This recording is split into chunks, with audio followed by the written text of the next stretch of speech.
Bergabungnya PAN dalam koalisi pemerintah membuat koalisi pemerintah semakin kuat karena memperoleh suara mayoritas di MPR dan DPR. Koalisi kini pemerintah memiliki suara mayoritas di DPR 471 kursi dari 575 kursi atau menguasai 81,91%. Sementara di MPR, koalisi pemerintah memiliki 471 kursi dari 711 kursi atau menguasai 66%. Meski demikian, koalisi pemerintah yang besar dan kuat ini akan berjalan efektif karena memiliki nilai plus dan minus. Kita akan membahasnya terkait dengan hal ini bersama dengan 3 narasumber kami, yaitu adalah ada Pak Eriko Sotarduga, Ketua DPP PDIP, lalu ada Pak Syarifuddin Hasan, Majelis Utama Partai Demokrat, serta Direktur Eksekutif Indikator Politik Indonesia Burhanuddin Mutadi.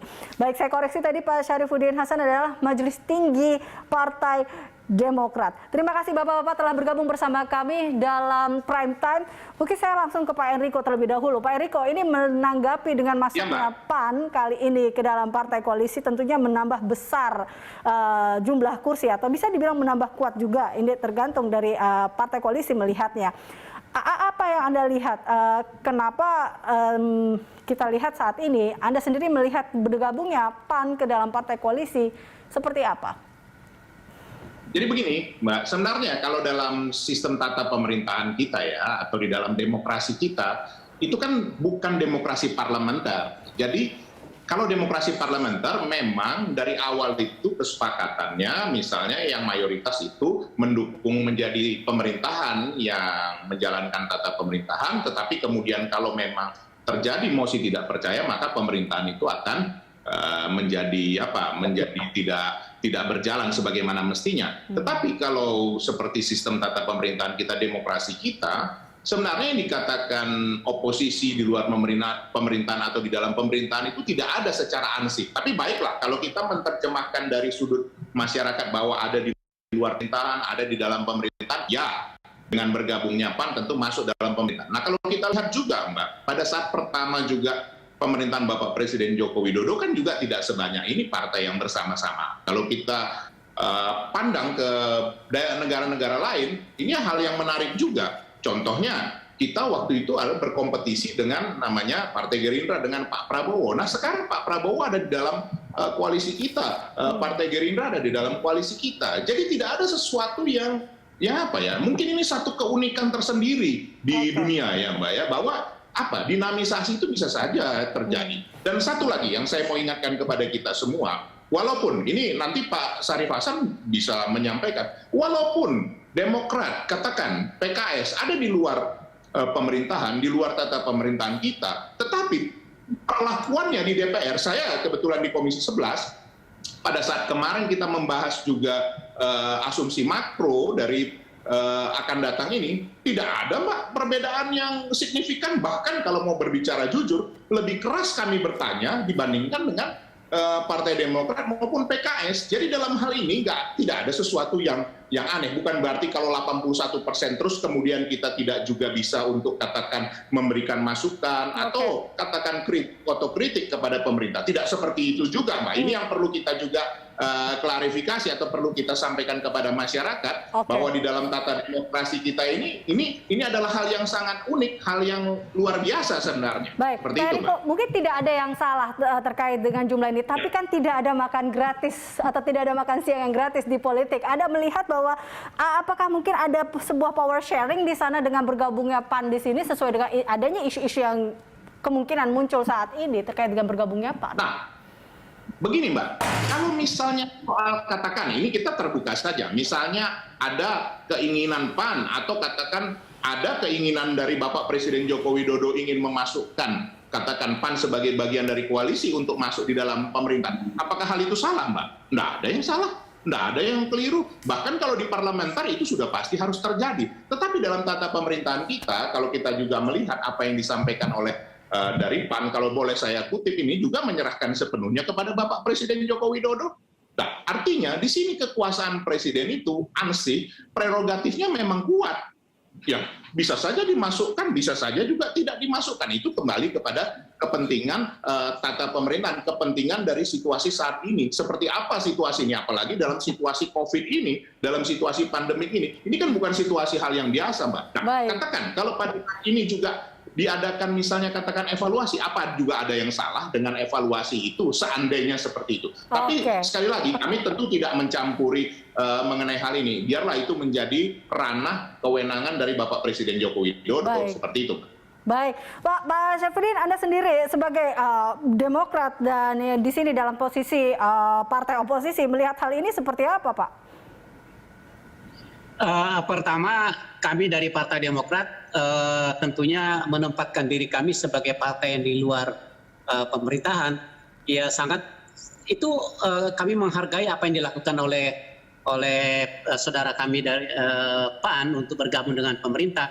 Dan bagi Demokrat itu sah-sah saja dan sudah kami prediksikan sebelumnya. Karena begini Mbak, demokrasi kita ini kan untuk presiden dan wakil presiden sesuai dengan Undang Dasar 45 itu kan dipilih dan masa periode berlakunya adalah 5 tahun. Jadi dalam hal ini sekalipun Partai Demokrat berada di luar pemerintahan, kami punya komitmen bahwa kita akan mendukung ya pemerintahan Jokowi ini sampai tahun 2024. Dengan catatan bahwa kami juga akan memberikan masukan kepada pemerintahan manakala program-program itu tidak sesuai dengan keinginan rakyat. Kenapa kami berprinsip demikian? Karena kami sudah berpengalaman di pemerintahan, apa yang diinginkan oleh rakyat kami tahu pasti. Dan untuk itulah kami tidak perlu khawatir, karena kami selalu akan menyerap aspirasi rakyat, akan memberikan masukan kepada pemerintah ini agar supaya kebutuhan masyarakat itu bisa terpenuhi. Dengan tentunya harapan kita adalah pemerintahan ini bisa langgeng dan bisa berjalan sesuai dengan rencana 5 tahun ke depan.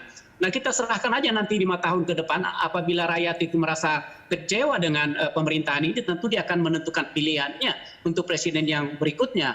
Begitupun sebaliknya. Jadi kami dalam hal menanggapi koalisi yang begitu besar tidak terlalu merisaukan hal itu. Karena apa? Karena semua keputusan kedaulatan itu ada di tangan rakyat. Justru itulah Partai Demokrat saat ini ya kami memiliki tagline, kami berkoalisi dengan rakyat. Dengan demikian ya sekalipun koalisinya ini betul-betul sudah menguasai DPR ataupun parlemen ataupun MPR sebanyak 61%, kami tidak perlu khawatir. Tapi terus terang saja dalam program-program pemerintah ke depan kami tentu akan tetap memberikan masukan dan kami yakin juga teman-teman partai-partai lain juga akan memberikan demikian. Namun banyak isu-isu nasional lagi yang saya yakin teman-teman dari koalisi ini tentunya akan memiliki pandangan-pandangan yang berbeda dengan teman-teman koalisi di internal koalisi. Nah lagi-lagi kami tidak perlu khawatir karena kami tetap berpatokan bahwa sepanjang kami berkoalisi dengan rakyat, sepanjang kami peduli dengan rakyat, sepanjang kami mengetahui kebutuhan rakyat dan ingin kami perjuangkan, tidak ada rasa kekhawatiran bagi Partai Demokrat. Nah, bagaimana kalau misalnya Presiden akhirnya mengajak Partai Demokrat untuk berkoalisi, Pak? Begini, saya pikir faktor check and balance itu perlu untuk kita pelihara dan kita tingkatkan di parlemen. Kami cukup puas dengan posisi seperti sekarang ini. Jadi biarkanlah proses check and balance itu berjalan dengan baik, sehingga keberadaan kami di luar pemerintahan juga seperti sekarang ini juga patut untuk kita dukung bersama. Dan tentunya pemerintah juga tahu pasti bahwa apa yang kami suarakan itu adalah sebenarnya juga untuk kepentingan rakyat. Saya pikir itu, dan biarkanlah proses demokrasi ini berjalan. Biarkan ada yang berada di dalam pemerintahan, ada yang di luar pemerintahan. Dan kami Partai Demokrat sangat bergembira juga menikmati dan merasa bahagia apabila kami di luar pemerintahan saat ini bersama-sama dengan rakyat. Saya pikir itu. Baik, Pak Burhanuddin, Anda sendiri melihat apa di balik bergabungnya PAN ke dalam partai koalisi ini? Adakah grand design tertentu yang memang akan dibangun dalam hal ini? Ya, memang kalau dilihat dari sisi urgensi politik, masuknya PAN tidak memberi semacam added value buat Presiden Jokowi. Karena bagaimanapun kekuatan Presiden Jokowi sebelum PAN masuk di parlemen itu sudah mencapai 75%. Jadi dari sisi politik itu tidak memberi nilai tambah. Bahkan kalau kita lihat 2 tahun terakhir itu nyaris tidak ada proposal kebijakan pemerintah yang gagal di parlemen. Kalau kita lihat mulai dari Undang-Undang Cipta Kerja, gagalnya revisi Undang-Undang Pemilu, kemudian Perpu terkait dengan stabilitas keuangan menghadapi COVID, semuanya kok. Nah, pertanyaan yang menarik kemudian adalah apa insentif buat pemerintah untuk menarik PAN? Nah, tentu bukan dalam kerangka kekuatan politik di parlemen, tetapi saya kira ada hal yang lebih jauh. Nah, ada beberapa kemungkinan yang kita bisa estimasi atau kita bisa diskusikan. Yang pertama adalah bisa jadi ada agenda pemerintah yang membutuhkan dukungan lebih besar lagi dari parlemen, selain dari kekuatan politik pendukung tradisional Presiden Jokowi. Misalnya soal ibu kota baru. Yang kedua, kemungkinan munculnya isu amandemen dengan berbagai macam variasi, entah itu PPHN, entah itu isu amandemen berkaitan dengan perpanjangan masa jabatan presiden, atau terkait dengan apakah pemilu harus ditunda karena ada pandemi. Jelas membutuhkan dukungan yang lebih besar lagi, terutama kalau ada isu berkaitan dengan amandemen. Tetapi poin yang kedua ini kan partai-partai koalisi berbeda pendapat satu sama lain. Soal PPHN, sikap Golkar, sikap Nasdem berbeda dengan PDI Perjuangan. Soal perpanjangan masa jabatan presiden, sejauh ini Presiden Jokowi juga menolak. Tapi dengan masuknya PAN dalam tabel meja koalisi, sepertinya semua opsi ada di tangan Pak Jokowi. Dan terakhir tentu terkait dengan spekulasi, apakah maksudnya PAN membuat Presiden Jokowi lebih leluasa untuk menampilkan all president man di 2024. Karena praktis Demokrat dengan PKS sebagai partai oposisi yang tersisa tidak cukup untuk bisa menawarkan paket paslon dalam Pilpres 2024 karena keduanya tidak memenuhi syarat nominasi 20% kursi di DPR. Nah, pada titik itu Demokrat dan PKS mau tidak mau harus mengikuti sajian menu yang disiapkan oleh Presiden Jokowi. Karena kalau tidak mau memilih sajian menu paslon mana yang akan didukung, Demokrat dan PKS bisa mendapatkan sanksi karena sebagai peserta pemilu tidak ikut perhelatan Pilpres. Jadi ada banyak isu yang kita harus tunggu mana yang paling terlihat. Baik. Tapi yang pasti buat PAN tentu menguntungkan minimal dari sisi jangka pendek. Baik. Tapi dari sisi jangka panjang yang untung adalah partai oposisi yang tersisa. Karena bilang bagi mereka yang tidak puas terhadap kinerja presiden hanya diperebutkan antara Demokrat dan PKS. Baik, kita masih akan lanjutkan perbincangan ini Bapak-Bapak usai jeda. Tentunya kita masih akan membahas apa sebenarnya plus minus dari koalisi yang kuat atau yang gemuk ini. Usai jeda, tetaplah bersama kami dalam kembali bersama kami dan kita masih bersama dengan Pak Eriko Sotarduga, lalu Pak Syarifudin Hasan serta Pak Burhanuddin Muhtadi. Saya kembali lagi ke Pak Burhan bahwa tadi sebenarnya yang cukup menarik adalah ada beberapa isu kemudian yang muncul terkait dengan reshuffle kabinet. Ada yang mengatakan bahwa bergabungnya PAN ini memberi sinyal bahwa terdekat akan terjadinya reshuffle kabinet di sini. Ya, salah satu clue atau perekat koalisi adalah representasi partai politik di kabinet. Dan tentu tidak bisa dipungkiri kemungkinan ke arah sana PAN mendapatkan akomodasi politik di satu kementerian. Nah, tentu Presiden Jokowi yang punya hak prerogatif, tetapi bukan hanya di kementerian, bisa juga take and give-nya bisa disalurkan melalui pos-pos lain, entah itu komisaris BUMN atau mungkin pos-pos terkait dengan duta besar, termasuk jangan lupa 2022-2023 ratusan kepala daerah habis masa jabatannya dan presiden yang berhak untuk menentukan PJS gubernur masuk bupati wali kota yang habis masa jabatannya dipilih oleh Menteri Dalam Negeri. Itu juga mungkin bagian dari barter sesuatu yang kita tahu gitu ya, menjadi macam politik yang biasa mewarnai Indonesia. Tapi sebelum kembali ke situ, Mbak, saya ingin menegaskan apa yang terjadi kemarin, di mana Presiden mengundang Ketua Umum dan Sekjen Partai Koalisi plus armada baru koalisi namanya PAN, itu menunjukkan fenomena betapa kuatnya Presiden Jokowi sekarang. Jadi saya boleh mengatakan sejak Soeharto jatuh, periode kedua inilah Presiden paling kuat. Karena biasanya power sharing kan terjadi bukan hanya sekarang. Pada masa SBY juga ada power sharing dengan partai. Pada masa Ibu Mega menjadi presiden, pada masa Gus Dur, pada masa Habibie. Tapi bedanya, pada masa dulu itu partai mengontrol presiden. Ini yang disebut dan Slater disebut dengan istilah kartel politik. Zaman periode kedua Pak SBY, Golkar dan PKS menjadi anak nakal koalisi.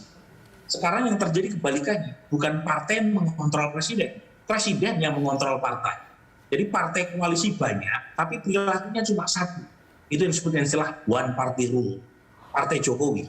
Oke. Misalnya waktu revisi pemilu terjadi beberapa waktu lalu, Anda tahu partai koalisi yang menginginkan perubahan undang-undang pemilu dan pilkada, tapi semua biarkan Pak Jokowi menginginkan revisi dibatalkan. Kita jadi ingat juga Pak Burhan bahwa kemudian muncul yang dikatakan blok 2024, yaitu adalah blok baru yang akan dibuat oleh Presiden Joko Widodo. Tapi sebelum ke situ saya ke Pak Enrico. Pak Enrico menanggapi apa yang dikatakan oleh Pak Enrico yang dikatakan oleh Pak Burhanuddin tadi, bahwa ini ada sebuah agenda besar, salah satunya terkait dengan amandemen ini, yaitu dengan Presiden 3 periode, kemudian ada juga yang dikatakan Ibu Kota Baru.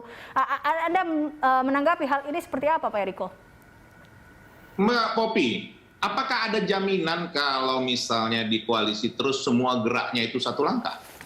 Saya berbeda pandangan dengan Mas Burhanuddin tadi. Ini contoh paling simpel saja. Nggak usah jauh-jauh. DKI Jakarta, hanya 2 partai yang mau interpelasi. Yang lain belum ada menunjukkan ininya. Artinya begini, janganlah kita berpikir yang terlalu jauh-jauh atau terlalu... Politik itu dinamis sekali. Nah, jadi kalau misalnya katakan PAN pun bergabung, tentu kan PAN punya sesuatu tujuan. Pasti semua ingin berkuasa, itu hal yang wajar. Kalau ada yang tidak ingin berkuasa, itulah yang tidak wajar. Tetapi sekarang bagaimana di dalam berkuasa itu, kita juga benar-benar menjalankan apa yang dikehendaki oleh rakyat. Kan bukankah itu sebenarnya? Nah, contoh, sekarang dalam penanganan COVID ini, kalau kita lihat, tadi sudah dikatakan, dalam hal ini saya sependapat dengan Pak Burhanuddin. Tadi dikatakan bahwa partai-partai justru, tadinya kan begini, kritikan masyarakat bahwa partai yang mengatur presiden. Nah ini Pak Burhanuddin loh. Artinya Anda membenarkan apa yang dikatakan oleh Pak Burhanuddin tadi, Pak Enrico? Presiden yang menghandle. Nah, artinya bukankah itu yang dikehendaki oleh masyarakat? Bahwa ini berjalan satu pintu, bahwa pemerintahan ini efektif, bahwa pemerintahan ini berjalan dalam situasi yang sangat tidak normal ini, bisa betul-betul menjalankan misinya untuk kepentingan rakyat. Nah, ini kita harus ambil positifnya dari situ. Kalau mau tahun depan, Mbak, tahun 2022, 2024, who knows? Nggak ada yang tahu. Nggak ada yang bisa memastikan. Hal yang paling simpel tadi saya sudah sampaikan, antara pusat dengan di daerah saja berbeda. DKI Jakarta loh, kenapa tidak semua koalisi mendukung? Oke, berarti betul, begitu kuatnya di sini, Anda membenarkan bahwa begitu kuatnya Presiden Jokowi di sini, seperti itu, Pak Enrico? Adakah yang salah dalam hal itu, Mbak? Bukankah pemerintahan itu harus kuat? Coba kita lihat di negara tetangga kita. Artinya, Perdana Menteri pun bisa jatuh. Bayangkan dalam situasi yang tidak normal ini, kalau pemerintahan tidak efektif, mau bagaimana, Mbak? Ini contoh di Afghanistan, bagaimana seperti itu? Bagaimana nasib rakyatnya? Nah, bukankah memang ini harus bersatu? Boleh tanya ini Pak Sarifudin Hasan, bukankah juga dari tempat beliau juga mendukung? Nah, tadi saya sudah sampaikan. Baik, kita tanya langsung Pak Sarifudin. Baik, Pak Sarifudin, Anda sendiri menanggapinya seperti apa? Jika memang pemimpin begitu kuat, apakah nanti ini takutnya mencederai demokrasi di sini? Iya, pertama kalau Presiden itu memperkuat dirinya dengan satu tujuan, ingin agar proses pembangunan yang dilakukan itu mendapat dukungan dari partai koalisinya, saya pikir itu sah-sah saja. Tetapi yang saya sangat tidak setuju kalau ini menyangkut domain daripada MPR, itu sudah mulai ada semacam intervensi di eksekutif, dalam hal ini Presiden, karena saking kuatnya koalisi mereka. Nah, ini yang saya khawatirkan. Nah, apa yang disinggung oleh Pak Muhtadi tadi, sebenarnya itu menjadi kekhawatiran saya, terus terang saja. Tetapi saya sebenarnya secure, percaya dengan statement Pak Jokowi pada saat kami bertemu dengan Pak Jokowi di Istana Bogor. Beliau mengatakan bahwa adapun menyangkut masalah amandemen itu beliau tidak ingin campur tangan, tidak ingin dilibatkan, ya, tidak ingin dilibatkan karena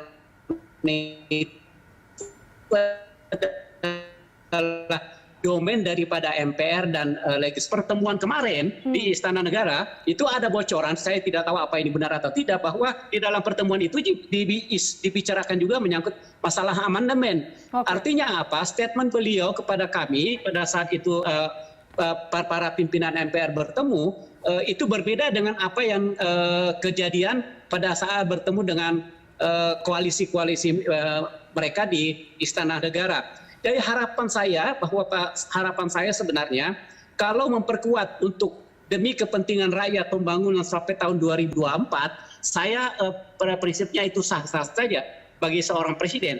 Tetapi kalau seorang presiden itu sudah mulai, ya ini karena bocoran dari koalisi mereka juga sendiri, sudah mulai intervensi, sudah mulai memberikan kepada domain daripada MPR. Nah ini yang patut kita pertanyakan dan patut kita sesalkan.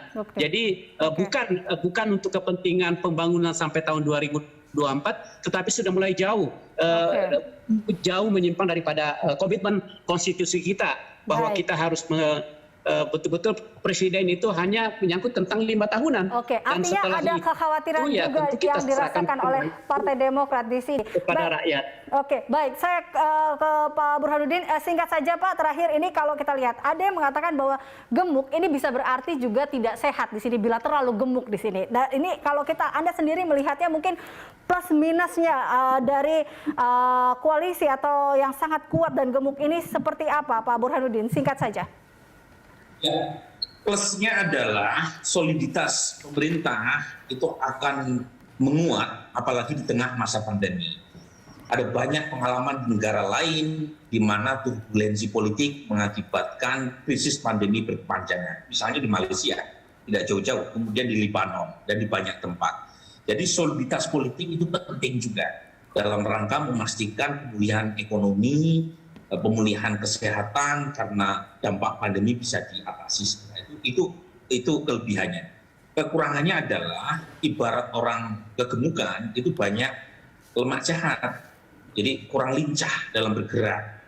Jadi ini juga harus diikuti dengan disiplin koalisi yang baik dari pemerintah agar gemuk, obesitas tadi, koalisi supermajoritas tidak menghadirkan kolesterol jahat. Oke. Baik. Terima kasih Pak Burhanuddin Muhtadi dan sebelumnya terima kasih Pak Eriko Sotarduga serta Pak Syarifudin Hasan telah bergabung bersama kami dalam Prime Time.